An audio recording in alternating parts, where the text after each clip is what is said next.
Hello everyone. So in this video we are going to understand the concept of convolutional neural network. So in the last video we have understood what convolution exactly means. So first let us just try to understand that what problem would come if we try to classify an image in the general way. So let's say we have this image of a bird and we are trying to classify it as what it is, a bird or dog or something like that.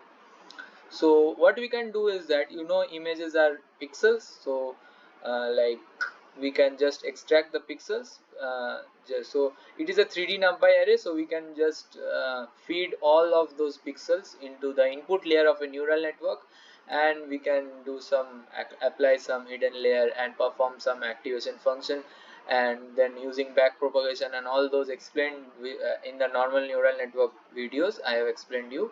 And so using that we get an output layer by which we can say that it is a bird. By identifying various features of the bird we can say that it is a bird, but there is a big problem with that. Let's say our like in there is a data set known as MNIST, handwriting digit recognition dataset, on which we will work in the next video. That dataset has images which are only 28 cross 28 pixels, so there are total of 784 pixels. So that is very small, but let's say our image is of 1000 cross 1000 pixel, which is quite normal, right?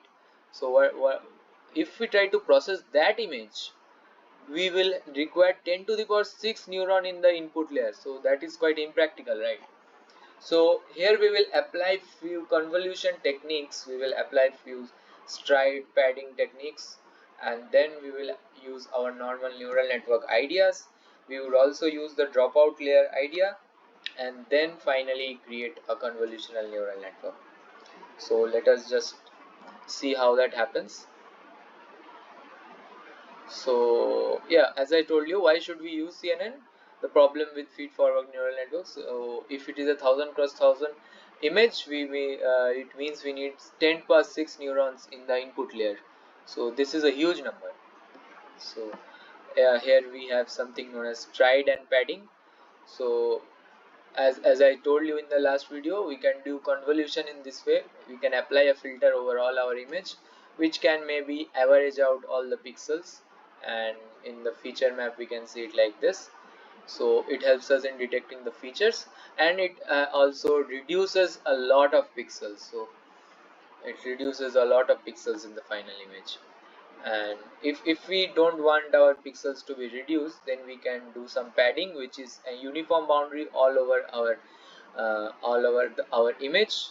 So if that boundary has values, pixel values 0 0 0 0, so in the feature map our image, final image and the initial image will be same. So yeah, now as you have seen in the last video, that's how we do the normal convolution. Let's say we are moving over this matrix over this image, then let's say we are in the top left corner of the portion of this convolution matrix. So we will just multiply 7 into 1 plus 2 into 0 plus 3 into minus 3, and then we will add all of those values to get the result of 6 in this final convoluted image. And then after let's say there will be some convolution layer in our neural network, there will be some activation functions as normally happens. So using this convolution we are able to detect various edges of the images. Maybe we are able to sharpen the image, and then we are able to detect various things. Now another concept comes is about the pooling layer. We also have a pooling layer. Let's say we have a stride of 2, that is how much how much the filter will move in while doing the convolution throughout the image. That is known as stride.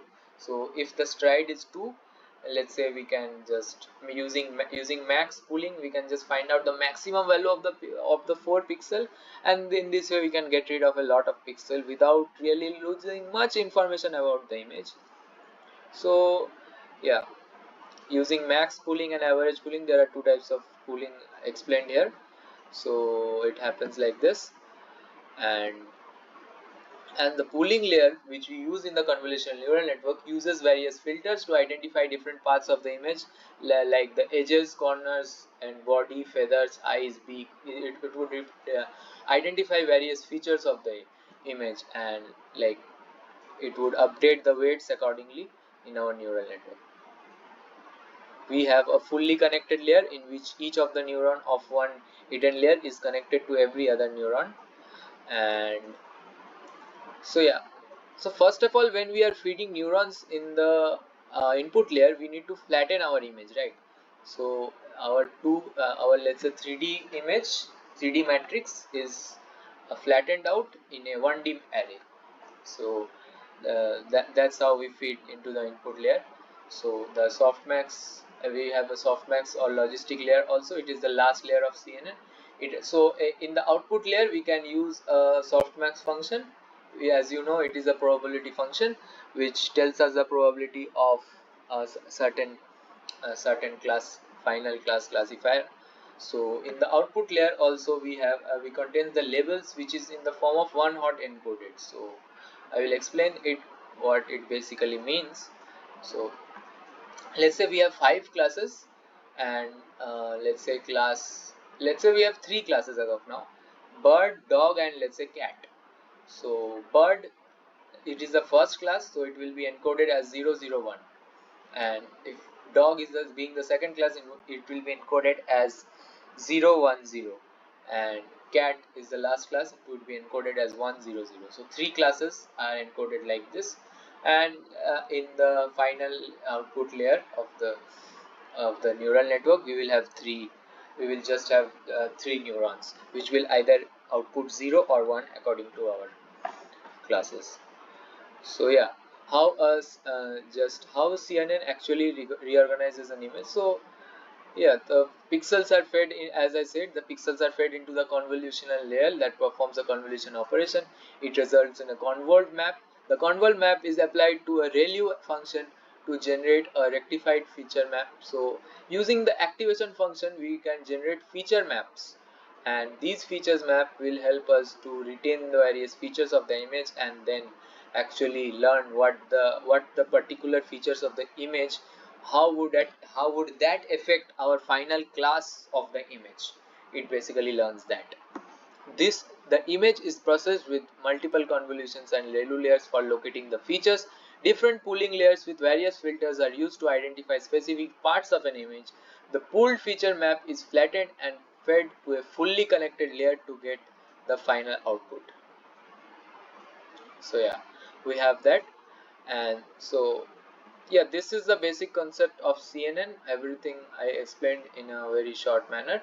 You can also you can also Google it out, and after a basic understanding, anything you will read will make sense to you. And in the next video, we are going to actually see a project which is the handwriting digit recognition. So using this, we will try to predict what each of our handwritten digit means. So if our handwritten digit is 5, we will using the neural network, we will try to predict that it is 5 exactly.